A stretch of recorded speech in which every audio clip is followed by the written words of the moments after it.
Hello friends, welcome to my channel. आज exercise 3.2 का जो है एक्सरसाइज 3.2 का क्वेश्चन नंबर जो है 19 पर चलेंगे आज। इससे पहले जो है 18 तक करा दिए थे, आज 19 का क्वेश्चन है। 19 क्वेश्चन में क्या है कि एक ट्रस्ट है जो फंड कर रहा है कितना 30,000 रुपीज़ जो है अपना इन्वेस्ट कर रहा है। कितने के बीच? Must be invested 2 different types of bond, माने कि 2 डिफरेंट टाइप्स ऑफ बॉन्ड के बीच जो है 30,000 रुपया उसको जो है बांटना है। तो फर्स्ट बॉन्ड पे जो है उसका इंटरेस्ट लग रहा है 5% लग रहा है, और सेकेंड बॉन्ड पे जो है 7% जो है इंटरेस्ट लग रहा है पर ईयर।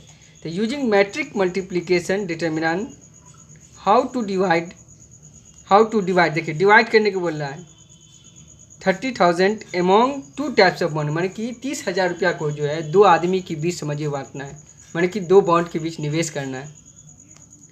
तो if trust must obtain an annual total interest, आप देखिए टोटल इंटरेस्ट दे दिया है कि 1800 रुपया लगेगा और 2,000 रुपया लगेगा। तो एक 1800 को बना लीजिए तो 2,000 भी आपसे क्लियर हो जाएगा। तो देखिए 1800 को पहले बनाते हैं। देखिए ये 30,000 रुपया है, एक ट्रस्ट जो है फंड कर रहा है, इसको डिवाइड करना 2 आदमी के बीच। समझिए कि स्मॉल एग्जाम्पल, छोटा एग्जाम्पल से कि 2 आदमी है, समझिए फर्स्ट बॉन्ड और सेकेंड बॉन्ड जो मानेंगे वही 2 आदमी है। देखिए तो एक जब भी 2 आदमी के बीच कोई रुपया को बांटना होगा कभी भी मैथ में, तो एक को एक्स लीजिएगा, दूसरा को उसी में से घटा दीजिएगा, एक्स को जो भी रहेगा जितना रुपया रहेगा उसमें से एक्स माइनस कर दिया। देखिए हम भी वही किए, 30,000 रुपया ये है तो इसको एक्स लिए हैं, तो एक को हम 30,000 माइनस एक्स किए। और दूसरी बात उसमें जो किताब में लिखा हुआ था कि एक फर्स्ट बॉन्ड है, यही फर्स्ट बॉन्ड है, उसके लिए देखिए 5% का इंटरेस्ट लग रहा है और सेकंड बॉन्ड के लिए 7% का इंटरेस्ट लग रहा है। अब चलिए उसको हम लैंग्वेज में क्या लिखते हैं, चलिए आते हैं लैंग्वेज में। देखिए कि let amount interest in first bond, देखिए let amount interest in first bond में कितना रुपीज़ लग रहा है, एक्स रुपीज़। उसको लेट कर लिए जो यहाँ लेट किए हुए, तो उसको एक्स रुपीज़ में लिख दिए लैंग्वेज में। फिर उसी तरह कॉमा दे दिए, नीचे वही चीज़ हो गया कि amount interest in second bond, देखिए 30,000 माइनस एक्स कर दिए, तो ये हो गया 1 रुपीज़ में। ठीक है, अब देखिए अमाउंट जो है दोनों को मल्टीप्लाई कर देते, एक अमाउंट तैयार हो जाएगा। तो एक सिंबल ए से ले लिए, तो amount A is equal to, इस दोनों को मल्टीप्लाई किए हैं, तो मल्टीप्लाई कैसा करना है उसमें लिखा हुआ था डिटर्मिनेंट मल्टीप्लिकेशन करना है, तो हम इसको एक मैट्रिक्स में लिख दिए, सॉरी मैट्रिक्स का मल्टीप्लिकेशन करना है। तो देखिए एक मैट्रिक्स में हम लिख दिए इसको इस तरह का कि एक्स को 30,000 माइनस एक्स से मल्टीप्लाई के एक फॉर्म में लिख दिए। अब रेट ऑफ इंटरेस्ट क्या है, तो रेट ऑफ इंटरेस्ट को हम बी से लेट कर लिए हैं, तो बी में एक 5% लिखे, 7% लिखे। अब जो क्वेश्चन में क्या था कि एनुअल टोटल इंटरेस्ट, तो एनुअल जो टोटल इंटरेस्ट देंगे वो 1800 रुपया है। अब देखिए एनुअल टोटल इंटरेस्ट में कौन कौन आया था, सबसे पहले ए जो है अमाउंट आया था कि इसका अमाउंट कितना था, तो ये लिखेंगे। तो देखिए ए, उसके बाद बी को इंटू किए रेट ऑफ इंटरेस्ट है, तो ये दोनों को इंटू करके ये एनुअल टोटल इंटरेस्ट निकल जाएगा जो कि दिया हुआ 1800। अब देखिए ए का वैल्यू निकाल के लाए थे जो मल्टीप्लिकेशन के फॉर्म में था मैट्रिक्स ये। अब बी का जो है यहाँ इसको इंटू कर दिए इससे, देखिए यहाँ इंटू है तो बी की इंटू किए हैं। अब देखिए 5% है तो 5 को लिख देते हैं, परसेंट हटाने के लिए 100, तो 5/100, इसको 7 है तो 7/100 बराबर 1800। ठीक है, एक मैट्रिक्स में अरेंज किए। अब देखिए यहाँ अब क्या करेंगे कि आप जानते हैं कि रो कॉलम का मल्टीप्लिकेशन करना जानते हैं मैट्रिक्स में। तो देखिए इसी का रो और इसको कॉलम से मल्टीप्लाई किए, तो पहले इसको इससे करेंगे, तो ये देखिए हो जाएगा 5 को एक्स है तो 5x और 100 नीचे में आ जाएगा। फिर बीच में प्लस करते हैं, हम देखते हैं मैट्रिक्स में इंटू जब इसका रो कॉलम करते हैं बीच में प्लस करते हैं। उसके बाद इस 30,000 माइनस एक्स को 7 से मल्टीप्लाई करेंगे, तो देखिए 7 को इंटू 100 कर दिए बराबर 1800। अब यहाँ तक लिखते रहेंगे। अब देखिए 5x/100 इसी तरह है, प्लस इसको तोड़ दिए, देखिए 7 को इससे मल्टीप्लाई किए और फिर इसको इससे किए, तो देखिए 7 को 30,000 से मल्टीप्लाई किया जाए तो कितना होगा 2,10,000, तो इतना लिख दिए, माइनस 7 को x से करेंगे तो 7x हो जाएगा। इसी तरह नीचे में 100, सबके नीचे में आ जाएगा 100 बराबर 1800। अब क्या किए हैं मैट्रिक्स को दोनों तरफ हटा दिए, यहाँ से x का वैल्यू निकालेंगे। अब तो x का वैल्यू निकालेंगे, देखिए 5x प्लस ये 2,10,000 है माइनस 7x। अब देखिए 7x में से 5x चला गया तो -2x, अब प्लस इसको यूँ ऐसे रह दिए बराबर 1800।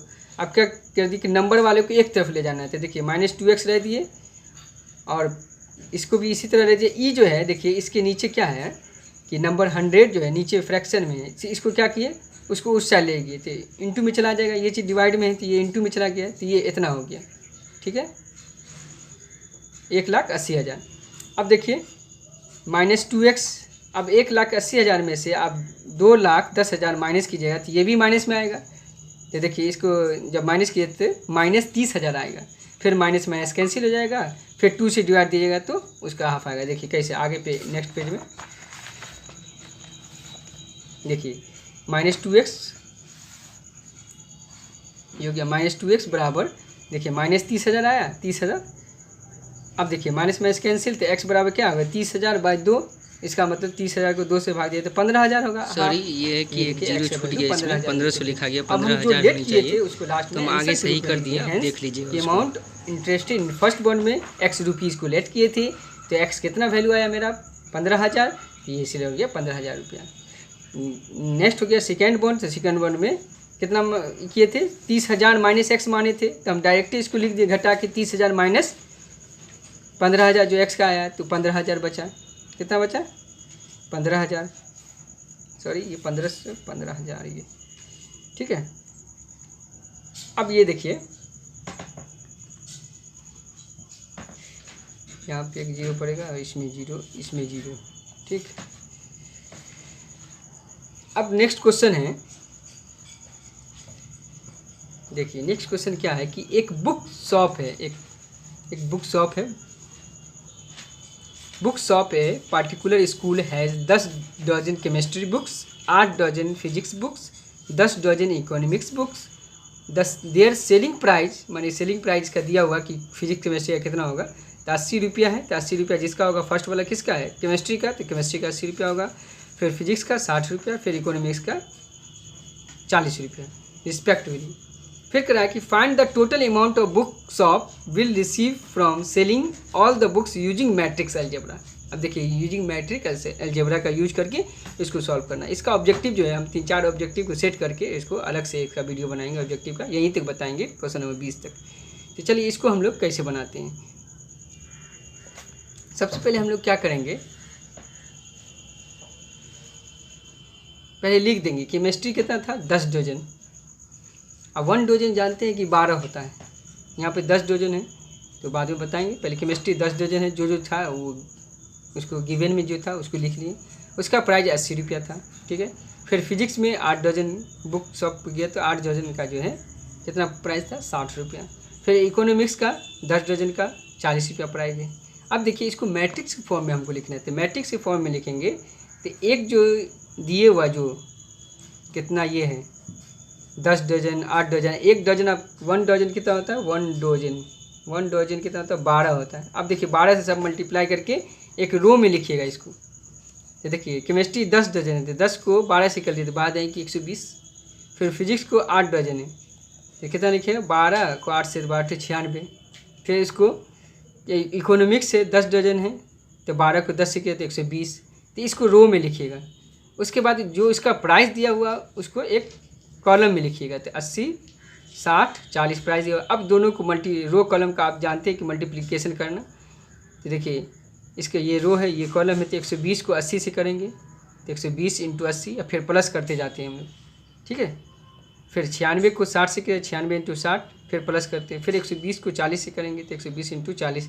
तो इस तरह का कैलकुलेशन आप भी कर सकते हैं इसका। तो इसको इससे मल्टीप्लाई 9600, इसको इससे कीजिएगा तो कितना होगा 5,760 और इसका क्या 4800, दोनों सबको जोड़ दिया तो कितना आएगा 20,160 आएगा। तो इस तरह जो है नेक्स्ट क्वेश्चन जो है उसका भी निकाल सकते हैं आप। जहाँ पे 1800 लिखे थे ना, एक क्वेश्चन माने थे 1800 ये बनाए थे 1800, जहाँ जहाँ पे लिखे आप वहाँ पे क्या किए 2000 दे के नेक्स्ट क्वेश्चन अगला बना सकते हैं, ठीक है। आई होप कि आपको समझ में यहाँ तक आया होगा। लाइक शेयर सब्सक्राइब जरूर कीजिएगा, दोस्तों को ग्रुप में शेयर जरूर कीजिए।